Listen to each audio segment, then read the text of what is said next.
Yo, what's good, everybody? This is gonna be a podcast style video. Just think of it as a conversation between friend to friend. I'm gonna be telling you about Solana NFT tips and advices that I wish I knew earlier.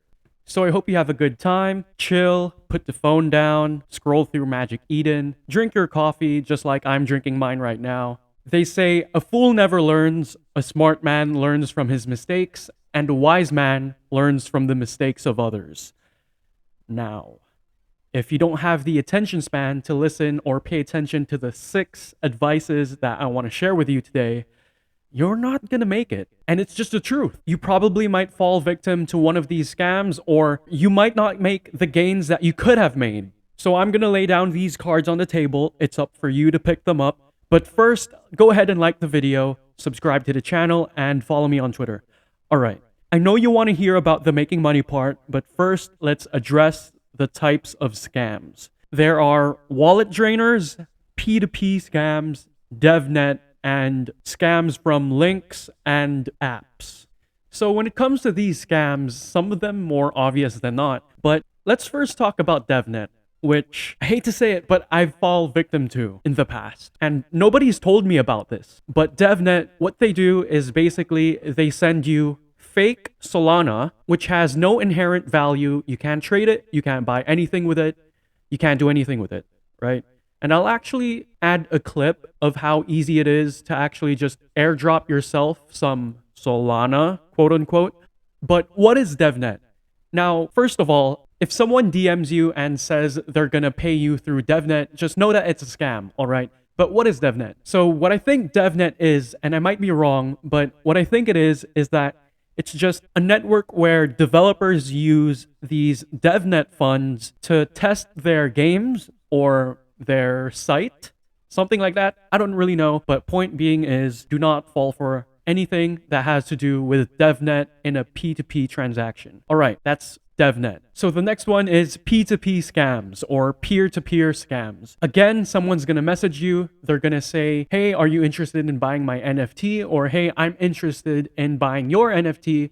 And let's just do it peer-to-peer. Send me your address. I'll send you my wallet address. And then we just do it through our wallets. They're gonna give you some ridiculous excuse like, oh, I can't sell my NFT through Magic Eden. It's not working. Or, oh, the network is really slow. Or the royalty fees are just too high and I need the extra profit. Now, wallet drainers. Wallet drainers are sent through a message. Normally, they have a link attached to it, which sends you to a site, and the site will ask you to connect your wallet, and once you connect to it, you get your wallet drained. All your Solana or maybe even your NFTs will be gone. So the solution to this is just turn off your DMs on Discord and go to your wallet, your Phantom wallet or what have you, and remove trusted apps. By the way, I just remembered that there's also this thing that's going on, which people somehow create fake, unverified NFTs. So that's something you have to look out for, where you might think someone's actually sending you an NFT, when in reality, it's just a dormant JPEG with no value and no utility, and it says it's unverified, which it should be verified, right? So my second piece of advice is don't fear. Shout out to the man Warren Buffett. But he says, be fearful when others are greedy and greedy when others are fearful. And I just hate how trite that quote has become. So a lot of times when we hear it, and I'm sure you've heard that one before, but a lot of times we just hear it and just completely dismiss the message behind the meaning of that. And we don't put it into practice because we see it all the time when there's fear on the market and people just pull out their liquidity, and that's when they lose. And I've said this before, but make investments when profits will be made. Buy something that can make profit instantly, so whenever you sell, it will make you profit. Always get leverage. Make a decision to buy something because there is profit, not because there might be profit. Advice number 3 complements advice number 2, which is things go up when announcements are made and down when there's a lack of activity. People move on quick. They will liquidate or sell their NFTs when there's an upcoming hype mint. For example, OK Bears, Chirpin Apes.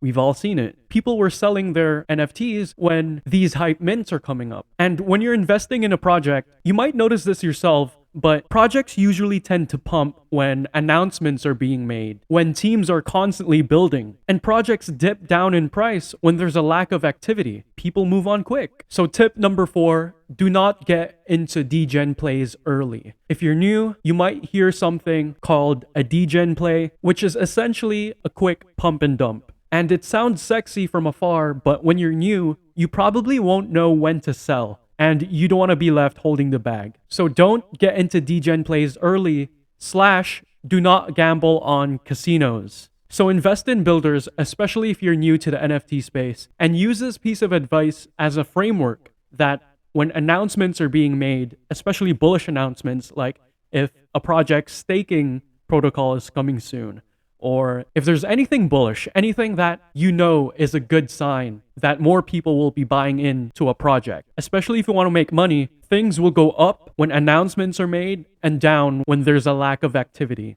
So to recap tip number 4, don't get into degen plays early, especially if you're new. You might see a Twitter influencer or a Twitter whale post about a project that's going up by 100x. There's a lot of sales, there's a lot of volume on Magic Eden with crappy art, crappy team, or at least you don't know about the team or you don't know about the project, and it's just going up in floor price. Don't have that impulsion to ape into a project you don't know about. It's all right to just observe it from afar and have that pattern recognition, because when you're new, what you really want is pattern recognition. All right, influencer A or whale A posts about a tweet. Project goes up by how much? How many percent? How many minutes will a project go up, or hours will a project just go up in value and then dip down?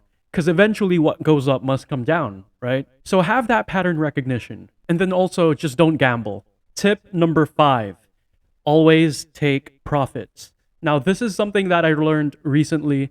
And, you might hear this project from an influencer or from another YouTube video, and it sounds so good on paper. Everyone seems so hyped about it. But the reality is, a lot of these influencers actually paper hand, and a lot of people sell their NFTs for a quick flip. So if you really want to maximize your profits, sell on the hype. Now, if you have whitelist for a project, or if you're minting a project, once it hits the secondary market on Magic Eden, it's usually 30 minutes to an hour until it peaks in floor price. And then it just dips down, because what goes up must come down. So sell on that hype. Once it dips down, consider buying after the team shows signs of being builders. So don't hate on the player, hate on the game. The reality is, a lot of people just sell their NFTs for a profit. So make that profit, sell on the hype, and once the team shows signs that they're in it for the long haul, consider buying again. My last and final tip for you is something I want you to tattoo on your head, and it's bet on jockeys, not on horses. And also, community is utility. So bet on jockeys, not on horses. If you watch the show Shark Tank, where it's a show with these venture capitalists that decide whether to invest in a business or not, the product is one thing, but arguably even more important than that is the person running the product or running the business. In this case, the people behind the project. So we're really betting on jockeys here and not the horses. Yeah, their art might be cool. Yeah, you might like the art. Yes, they might have the Twitter following or the hype, but it's the people behind the project that matters. And also the community they've built. So that's the end of the video. I hope you enjoyed. I really enjoy this style of content where I just tell you about a thing that I've learned or a mistake that I've made going off the top of the dome. Again, this is not financial advice. Just think of it as a friend talking to a friend. But if you enjoyed as well, leave a like, drop a comment, subscribe to the channel. I hope you have an amazing rest of your day. Peace and love. Turn it off.